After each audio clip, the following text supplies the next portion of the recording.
भगवान श्री कृष्ण भौतिक संसार की तुलना उल्टे अश्वत्थ वृक्ष से करते हैं। इस रहस्यमयी पेड़ की शाखाओं पर देहधारी आत्माएं जन्म जन्मांतर तक ऊपर नीचे भटकती रहती हैं। वे इसकी उत्पत्ति, आयु, विस्तार या यह कैसे बढ़ता रहता है, यह समझने में असमर्थ हैं। ईश्वर इस वृक्ष का स्रोत है। इसकी जड़ें ऊपर आकाश की ओर हैं। इसके पत्ते वेदों में परिभाषित सकाम कर्म है।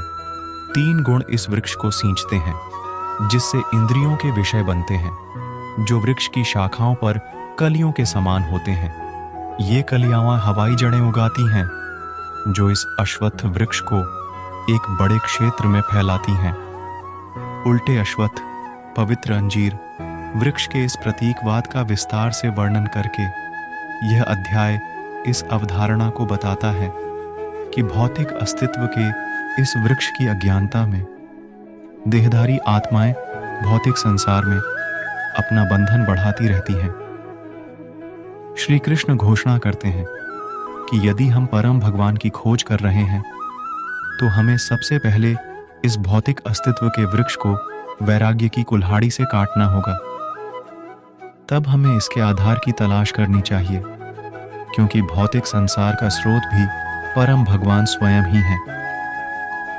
एक बार जब हम स्रोत ढूंढ लेते हैं और इस अध्याय में सलाह के अनुसार उनके प्रति समर्पण कर देते हैं, तो हम हमेशा के लिए भगवान के निवास तक पहुंच जाएंगे और इस भौतिक दुनिया में कभी वापस नहीं लौटेंगे।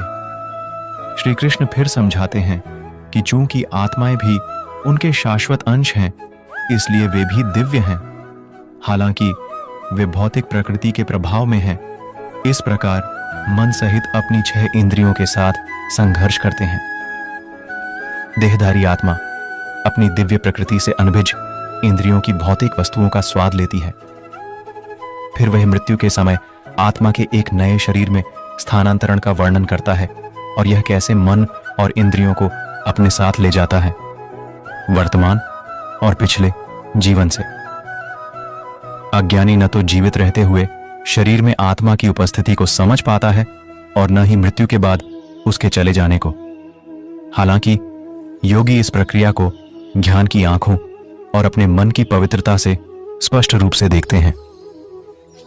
इसी प्रकार ईश्वर अपनी सृष्टि में हर जगह है।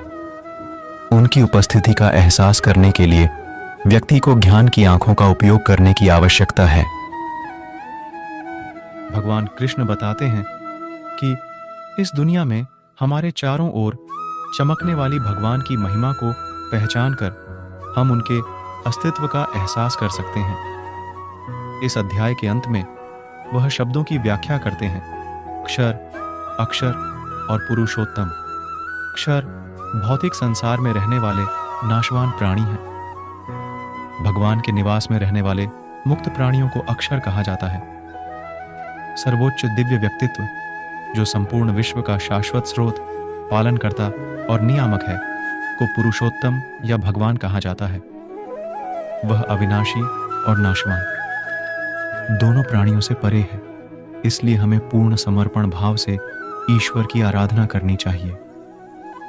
सर्वोच्च दिव्य व्यक्तित्व ने कहा, वे एक शाश्वत अश्वत्थ वृक्ष की बात करते हैं, जिसकी जड़ें ऊपर और शाखाएं नीचे हैं।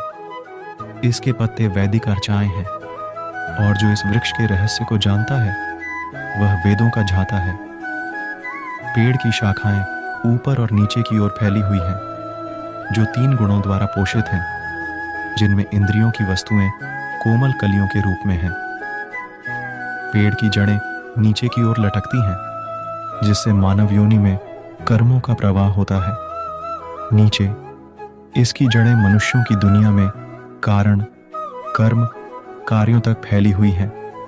इस संसार में इस वृक्ष का वास्तविक स्वरूप न तो इसकी शुरुआत, न ही अंत, न ही इसका निरंतर अस्तित्व माना जाता है, लेकिन इस गहरी जड़ वाले अश्वत्थ वृक्ष को वैराग्य की मजबूत कुल्हाड़ी से काट देना चाहिए। फिर व्यक्ति को वृक्ष के आधार की खोज करनी चाहिए, जो कि सर्वोच्च भगवान है, जिससे बहुत समय पहले ब्रह्मांड की गतिविधि प्रवाहित हुई थी। उसकी शरण लेने पर मनुष्य दोबारा इस संसार में नहीं लौटता।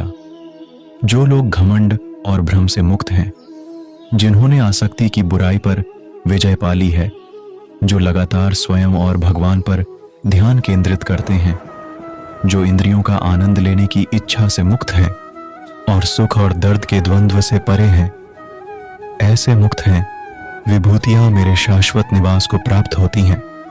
न सूर्य, न चंद्रमा, न अग्नि मेरे उस परम धाम को प्रकाशित कर सकते हैं। वहां जाने के बाद कोई दोबारा इस भौतिक संसार में नहीं लौटता।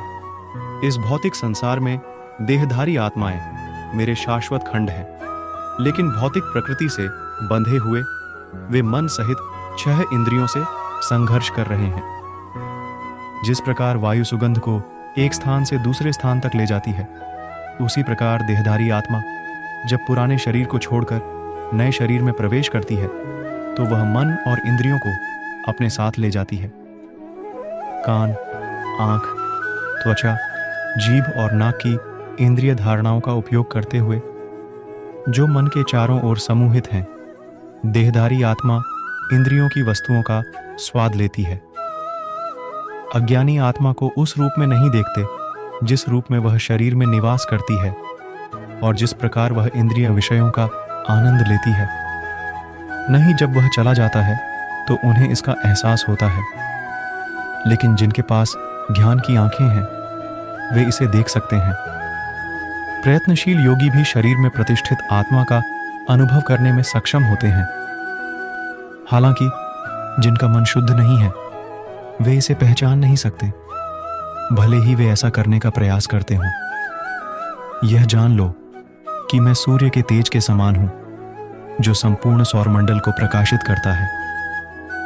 चंद्रमा की कांति और अग्नि की चमक भी मुझसे ही आती है। पृथ्वी में व्याप्त होकर मैं अपनी ऊर्जा से सभी जीवित प्राणियों का पोषण करता हूं।